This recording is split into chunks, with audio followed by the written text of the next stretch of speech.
आदाब नाजरीन, Saiyaara news TV से मैं सैयद अफरोज। आइए नजर डालते हैं कुछ अहम खबरों पर। एक लावारिस शख्स जो फलकनुमा पुलिस स्टेशन के हुदूद में वाक़े नवाब साहब कुंटे के पास रह रहा था, जिसके पैर की हालत बहुत जख्मी थी। इतला मिलते ही सदर नारी निकेतन फाउंडेशन सफिया माही ने फलकनुमा एसीपी शेख जहांगीर को इसकी इतला दी।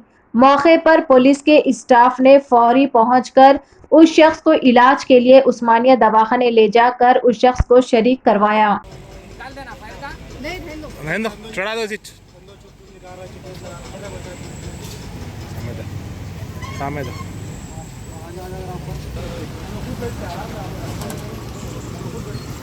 गाड़ी के पीछे आड़े में आ रहे लेट जा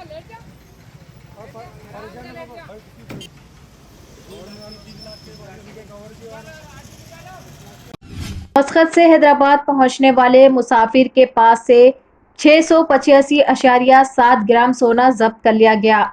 तफसीलात के मुताबिक कल दोपहर 2:15 पर मस्कत से WY231 तैयारे के जरिए एक मर्द मुसाफिर हैदराबाद पहुंचा।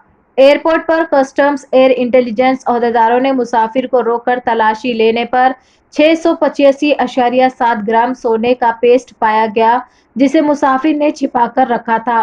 पेस्ट की कीमत तकरीबन 42,78,768 रुपये बताई गई। इसको जब्त कर लिया गया। वाज़ेह है कि कल यानी चारशंबे के रोज एक और मुसाफिर के पास से 1,81,60,450 रुपये मालियत का सोना जब्त किया गया था, जिसे मुसाफिर ने इमरजेंसी लाइट में छिपा कर रखा था। तो जैसा कि आपने देखा नाजरीन, क्या हो रहा है देश और दुनिया में। इसी तरह के लेटेस्ट न्यूज़ देखने के लिए हमारे चैनल को सब्सक्राइब करिए, लाइक करिए, शेयर करिए और हमें दीजिए इजाज़त।